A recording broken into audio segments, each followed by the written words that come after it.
Hello there, everybody. I just posted about this earlier this week, I think. Hi. I was just thinking, like, what do I want to drink tonight? And I should do another Instagram Live video. And I was like, you know what? This wine is amazing. And also, me and Roberto are going to get on Instagram Live together Saturday the 7th. So not tomorrow, but following Saturday of next weekend. At 2 p.m. for half an hour and talk about making wine in Chile, in Bio Bio and Natata, and Pais, and Moscatel d'Alejandría, and everything like that. So I was like, you know, it's just on my mind, and I was like, I should refresh myself on how the 2019 is drinking so that I can come up with more, like, actual pertinent questions to ask Roberto.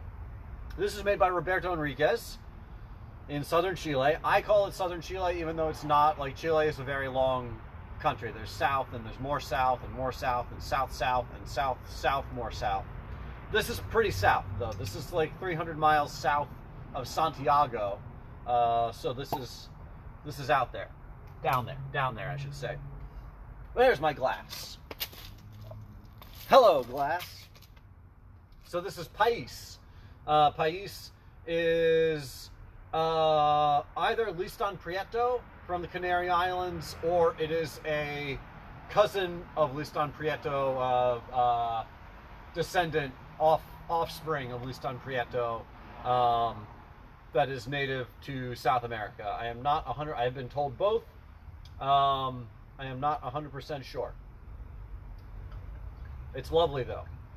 The thing about Pais, I've said this before, it's crazy. I'm used to Europe, where, like, you let vines go and they struggle, you know, and, like, generally they don't last, they don't make it. Like, I don't know, maybe they, like, struggle on or whatever. But down here in Chile, driving around, when people stop taking care of vines, when they stop pruning them, they just, like, they take off, they go crazy, they grow up trees, like, they take over. Pais is so well suited to the environment down here in Chile, it's crazy. Santa Cruz de Coya, made by Roberto Henriquez.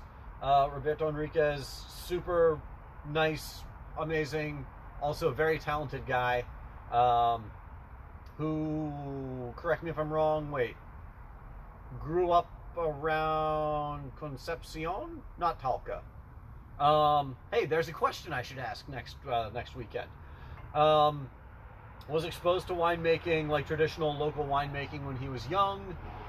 There's a lot of winemaking around here, but it's sort of like generally has always been thought of as just being like local, like peasant, like indigenous people wine. Like the most of the economic activity and people in Chile are up north in Santiago, and they have always sort of looked down on the wines. Not sort of, they have very much looked down on the wines down here on Pais. But that's changing. A bunch of things happened in the past, like 10-15 years. Louis Antoine Loot, different people, like different things happened to make the rest of the world aware that there were crazy 200 to 300-year-old vines growing on their own roots, ungrafted, because there is not phylloxera here in Chile, just like growing wild, and people making incredible wines. This barrel here on the label, that's a Rowley, like open-topped, I don't know, I forget what you call it, I mean, food in other parts of the world, but big open-top wooden barrels. Rowley is a member of the beech family. It's not actually oak, but it is a very, like, dense, slow-growing wood. So anyway, it's going to be super exciting to talk to Roberto on Instagram Live. Next weekend, Saturday the 7th at 2 p.m., there are lots of places around Maine where you can go and pick up his bottles so you can taste along with us and join in. This is great. There, that's my review. This wine, Pais, Santa Cruz de Coya, great. Also, Santa Cruz de Coya, Roberto told me this was a city that was founded by a Spanish, I don't know what, governor, back, I don't know, 300 years ago, correct me. So it was like a Spanish, colonial, what's that called? I forget. Settler like city, and it was eventually wiped out by the Mapuche people, and now nobody even like really completely remembers where it was. So it's like this lost city that's just gone. 100% Pais. All bush vines. None of it's like trained on trellises or anything.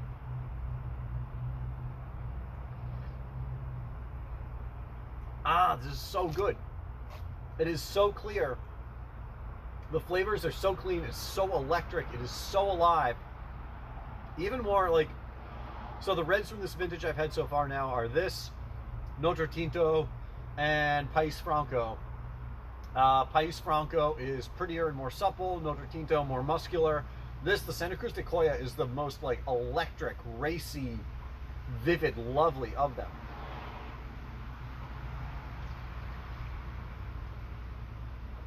It's very juicy.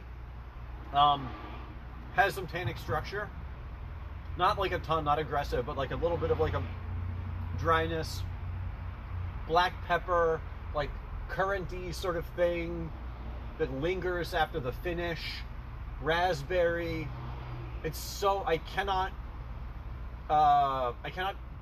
convey how incredibly vivid and like electric this wine is. And I don't mean electric in like a high acidity kind of way. It's not like edgy or lean. It's a very like friendly wine. It's just so vivid and alive and delicious. The fruit flavors here. All of Roberto's reds are carbonic fermentation. At one point he said, a couple years ago, I remember him saying that basically he makes his red wines the way other people make white wines, and he makes his white wines the way other people make red wines. So the white wines are all skin macerated, like full aerobic fermentation, and then his reds are all carbonic anaerobic fermentation. So, less like extraction, but super, super clean flavors. Soil for this is all decayed granitic soil, like red, gritty, crumble it up in your hand soil. All old vines. Basically one primary vineyard, but there's at least one other vineyard that Roberto is recovering. All of them are old abandoned vineyards that he has recovered. And the interesting thing, to recover vines, old vines here in Chile, basically what you have to do is the vines have gone crazy and like turned into these like ridiculous overgrown trees, and you have to just come through and like cut them off and take them away. Leave a little bit of the trunk, something there, and the vine will then like start sending up new shoots, and then you can like cut those back, train them and stuff, like just so that they're close enough to the ground so that the grapes for the, the lymphatic system for the vines, to get like sap and nutrients and everything from the roots to the grapes efficiently, instead of like having the grapes up in a tree or whatever, which is what the vines would normally naturally do, which is fine, but then less flavor.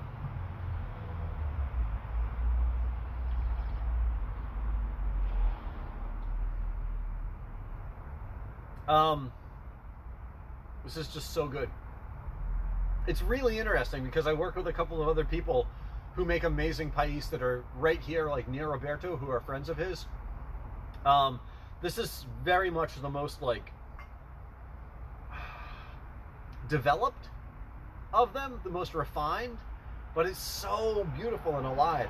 But it's like the most refined, developed, sort of like, mature pais I think that I've ever had, and this vintage is incredible, but it is still obviously pais. It still has this like black peppery, like little bit of like brambly, gamey thing in the like the mid palate, the fruit, like all of it. It is absolutely still classic, honest pais.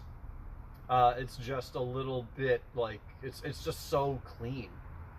I've used the same descriptors over and over again now, and I think that's a good sign that it's time for me to stop this video. I've run out of useful, meaningful descriptors. The sun is now down, so I'm going to go inside, put warm clothes on. This is done. I'm going to get my head around the fact that I just blew up my one turbo Subaru that was supposed to be my reliable winter car. Had to run home. That's why I'm in my running clothes. At least I got a good run in. Ran home to get my other turbo Subaru, my crazy built WRX.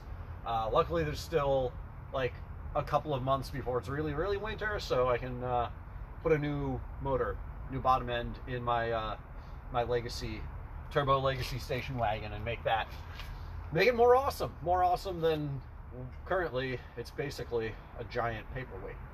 Anyway, gosh, this is lovely. Hopefully you'll tune in next Saturday the 7th to talk to me and Roberto and have a good time and taste some wine. Thanks a lot.